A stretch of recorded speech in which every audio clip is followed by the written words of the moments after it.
पूरी दुनिया में सबसे व्यवहारिक इंजीनियर मिलते हैं चाइना में। चाइना ने पूरा प्रॉपर स्टडी करता है। चाइना ने अपने इंजीनियरों को कहा कि कोई प्रोडक्ट बनाने से पहले अगर हम कोई ऐसा प्रोडक्ट बना, भाई उसकी यूरोप में लॉब लगे, यूरोप में मेरे तो नहीं लगे। अरे वो आईआईटी से था, जाओ आईआईटी से था तो जाओ आईआईटी से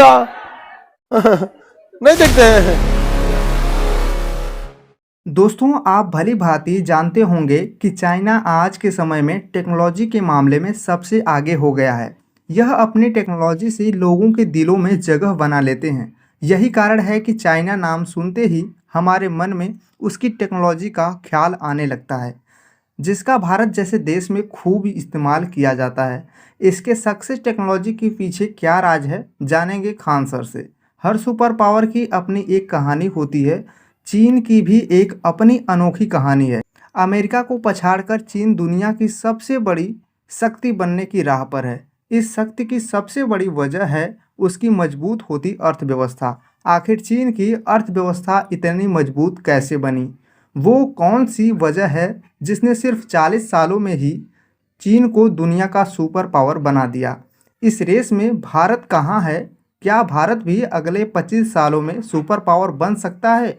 ये कुछ ऐसे सवाल हैं जिनका जवाब हमें ढूंढना पड़ेगा। इस वीडियो का मूल मकसद आर्थिक तौर पर चीन के सुपर पावर बनने की कहानी को समझना है। भारत और चीन की तुलना करना पूरी तरह संभव नहीं है, क्योंकि दोनों देशों की आबादी 100 करोड़ से ज़्यादा होने के बावजूद राजनीतिक व्यवस्था अलग है। भारत एक लोकतांत्रिक देश है और चीन लोकतांत्रिक देश नहीं है। चीन ने 1980 और 1990 के दशक में मैन्युफैक्चरिंग सेक्टर में खूब निवेश किया। शुरुआत में चीन में बल्ब, खिलौने, बैटरी जैसे लो एंड प्रोडक्ट्स का ही निर्माण होता था, लेकिन धीरे धीरे चीन हर एक छोटी से बड़ी चीज़ों का निर्माण का केंद्र बन गया। यही वजह है कि चीन को दुनिया की फैक्ट्री भी कहा जाने लगा। इन सामानों को उन्होंने पूरी दुनिया में एक्सपोर्ट किया। इसका नतीजा ये हुआ कि 2010 में अमेरिका को पछाड़कर चीन मैन्युफैक्चरिंग के सेक्टर में दुनिया का सबसे बड़ा देश बन गया था। 2019 तक आते आते ग्लोबल मैन्युफैक्चरिंग सेक्टर में चीन का हिस्सा 39% हो गया, जबकि अमेरिका का हिस्सा 17%। वहीं भारत का हिस्सा इसमें सिर्फ 3% है। चीन के सुपर पावर बनने की सबसे बड़ी वजह उसका एक्सपोर्ट पर ज़बरदस्त फोकस है। 1980 के दशक में चीन में 5.7% की औसत से निर्यात में बढ़ोतरी हुई। 1990 के दशक में निर्यात की विकास की दर 12.4% रही। वहीं साल 2000 से 2003 के बीच ये दर 20.3% तक पहुंच गई। एक्सपोर्ट के क्षेत्र में इतनी तेज़ी से दुनिया में कहीं भी विकास नहीं हुआ। चलिए अब बचा खुचा खान सर से जानते हैं। रिक्वेस्ट है कि वीडियो को लास्ट तक जरूर देखिएगा। चाइना की जीडीपी $14 ट्रिलियन है। बिल्कुल देखिए 14 ट्रिलियन, हम लोग 5 पहुंचने जा रहे हैं। उसका कितना है? 14। बहुत पहले 3 गुना है। हम लोग से 3 गुना से भी क्या है, ज्यादा है। तो चाइना में उत्पादन देखिए ना, आपका ईयरफोन चाइना से आ रहा है, मोबाइल चाइना से आ रहा है, लैपटॉप चाइना से आ रहा है, घड़ी चाइना से आ रहा है, सिम कार्ड, मेमोरी कार्ड, ये सब कहां से आ रहा है? चाइना से आ रहा है आपका। इवन लड़की से जो मेहंदी लगा रही है सब तो चाइना से। हाँ, पहले चाइना वाले को इंजीनियर, नो डाउट पूरी दुनिया में सबसे व्यवहारिक इंजीनियर मिलते हैं चाइना में। हमारे देश में भी बेहतरीन इंजीनियर है, बट हमारे देश के इंजीनियरों का सपना होता है बढ़िया पैकेज मिलेगा कि नहीं। कभी किसी इंजीनियर कॉलेज के स्टूडेंट से मिलिए या इंजीनियरिंग की तैयारी कर रहे स्टूडेंट से मिलिए, उनका आपको एक सपना मिलेगा, भाई आईआईटी में हो जाएगा ना 1 करोड़ का पैकेज है। भाई तुम पैकेज के लिए जा रहे हो तो बिजनेस कर लो। अब ये अडानी बनो, अंबानी बनो, टाटा बनो। जब कमाना ही तो बिजनेस में चले जाओ।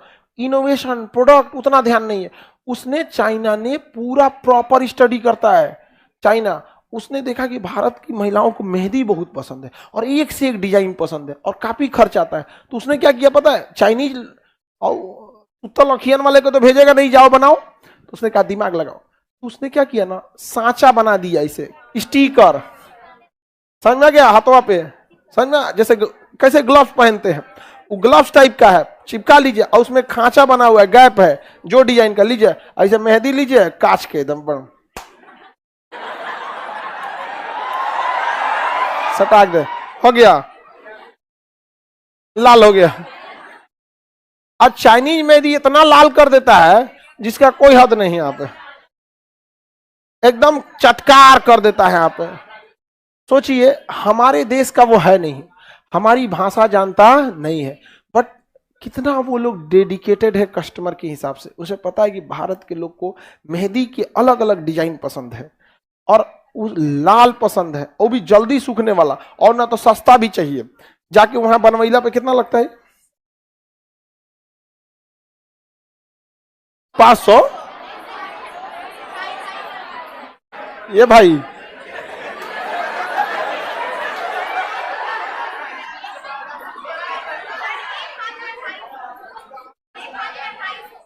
भाई ये तो बहुत खतरनाक चीज है जी यार।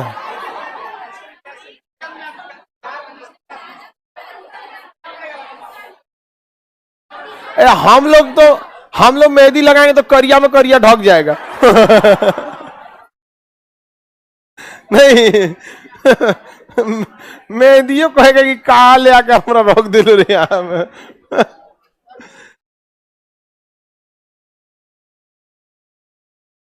इंडिया का इंजीनियर परेशान है पैकेज लेने में।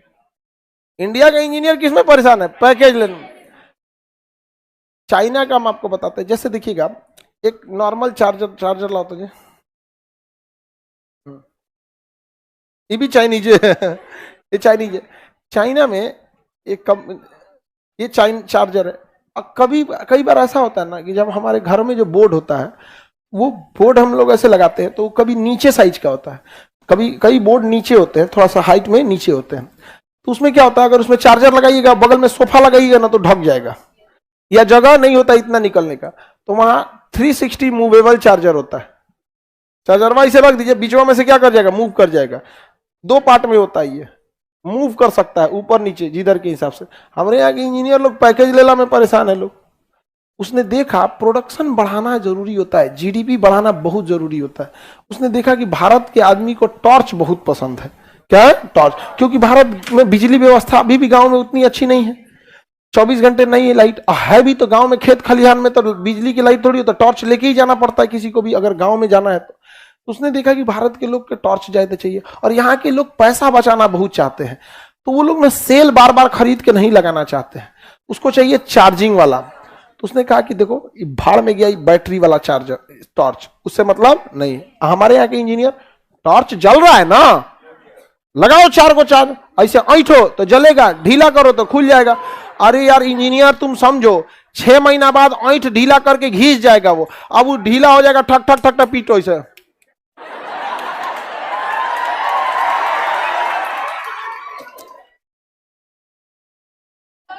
आप समझो, हमारे यहाँ एक सांप निकला था और टॉर्च जलाया ऐसे, अतले बूत गया। अरे बाप रे भैया,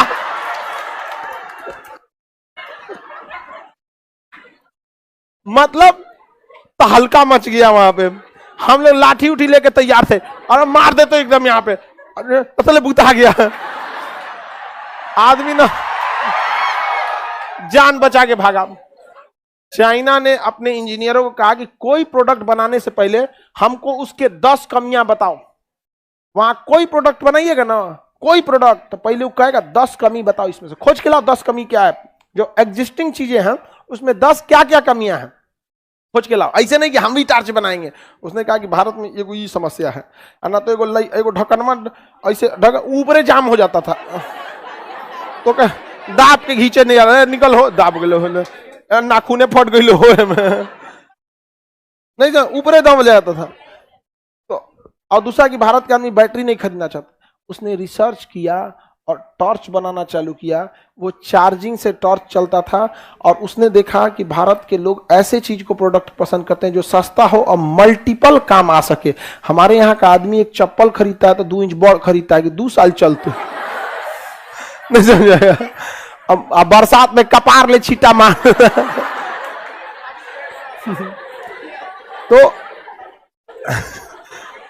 तो चाइना इसके मामले में बहुत बेहतरीन किया, अब उसकी क्या बनाया, टॉर्च, वो चार्ज होगा, सामने से फोकस मारेगा, और जो हाथ वाला पकड़, देखो वहां पे टॉर्च उसका यहां से फोकस करने वाला टॉर्च दे दिया, और इस पे क्या किया, एलईडी लगा दिया, पढ़ने का काम कर देगा। अब महिलाएं खाना बनाएंगी, आटा सानेंगी ना, तो इसको उल्टा करके रख देती हैं, चालू कर देती हैं, तुरंत उसमें क्या हो जाता है, एलईडी का काम कर दिया, और इधर से लाइट का काम किया। उसके बाद कहा कि भारत का आदमी जो है ना, ये क्या करेगा ना, अव्यवस्थित ज्यादा रखेगा, देखिएगा मोबाइल चार्ज हो गया, चार्जर कहाँ होगा पता नहीं है, फिर खोजना चालू करेगा। तो कहा कि सुन सुन सुन, कोई अलग से चार्जर नहीं, एकरे में एगो लकड़ी निकाल देंगे, इसी में क्या करो, चार्जर निकालो अलग से, ना ना ना ना ना, ये भारत का आदमी है, इमरजेंसी में खोजेगा, दूसरे को गरियाएगा, ना रखने का व्यवस्था है ना कुछ है, चार्जर रखे तो नहीं मिला अभी ले यहाँ पे, उसके घर में ना फिक्स रहेगा चार्ज, ना चाबी का जगह फिक्स है, ना चार्जर का जगह फिक्स है, किसी चीज का जगह फिक्स नहीं है। और भारत के लोग को गुस्सा कब लगता है, जब काम खराब हो जाता है तब। ये साइकोलॉजी होती जाती है किसी भी समाज में। तो कहा कि ना ना ना, तार वाला चार्जर ना, चार्जर ना, उसी में खोसो और चार्ज हो जाए खटाक से, उसी में देखिएगा चार्ज हो जाता है। यहाँ पे पूरे इंडिया से इंडियन टॉर्च को खा गया। और ना तो क्या किया, इधर तो लगाया एलईडी, और पट्टी लगा दिया सोलर, वो पट्टी लगा दिया सोलर, हाइब्रिड बना दिया, सोलर से भी चार्ज हो रहा है, इससे भी चार्ज हो रहा है, धूप में चार्ज हो जाएगा। क्यों? क्योंकि उसको पता था भारत के आदमी बिजली बहुत बचाना चाहता है, यार खर्चा हो जी तो धूप में रख दो फ्री में तुम। तो आप बताओ उसकी जीडीपी क्यों नहीं बढ़ेगी? और हमारे यहाँ के इंजीनियर लोग पैकेज के पीछे भाग रहे हो, अमेरिका भाग रहे हो। 140 करोड़ से ज्यादा, दुनिया में सबसे ज्यादा लोग यहीं रहते हैं। अगर कोई ऐसा चीज बना, चाइना से भी ज्यादा यहां रहते हैं ना, चाइना गया पीछे यहाँ पर। अगर हम कोई ऐसा प्रोडक्ट बना दे जो हर घर में यूज होने लगे, हम भाड़ में गया अमेरिका, हमको बिजनेस करने की जरूरत नहीं है। भारत में 140 करोड़ घर में पहुंचा दीजिए यहाँ पे। आज कोई ऐसा घर बताइए जिसमें चाइनीज सामान ना पहुंचा हो, पक्का जाएगा। तो उसकी जीडीपी ज्यादा की आपकी, चाइना की जीडीपी ज्यादा। अब आप लोग अपने अपने घर का जीडीपी निकालेंगे? हाँ सर, मच्छर मारने वाला बैडमिंटन भी वही लाया था। हाँ बिल्कुल लाया था। देखिए वहां पे इंजीनियरिंग कॉलेज में रिसर्च होता रहता है ये सब चीजों में, कि हम कैसे जगह बनाए, कैसे क्या करें। हमारे यहाँ इंजीनियरिंग कॉलेज सब में मुख्य उद्देश्य पैकेज, और पैकेज लो विदेश जाओ। अच्छा पैकेज में भी रहता है इंडिया में ना, भाई उसकी यूरोप में लॉब लगे, यूरोप में मेरे तो नहीं लगे। अरे वो आईआईटी से था, जाओ आईआईटी से था तो जाओ आईआईटी से नहीं देखते हैं। इंजीनियरिंग में अजीब चीजें हो गई यहाँ पे। उसको बहुत जरूरी चीज होती है इंजीनियर किसी भी देश के लिए, रीढ़ होता है उसका इंजीनियर सब वहां।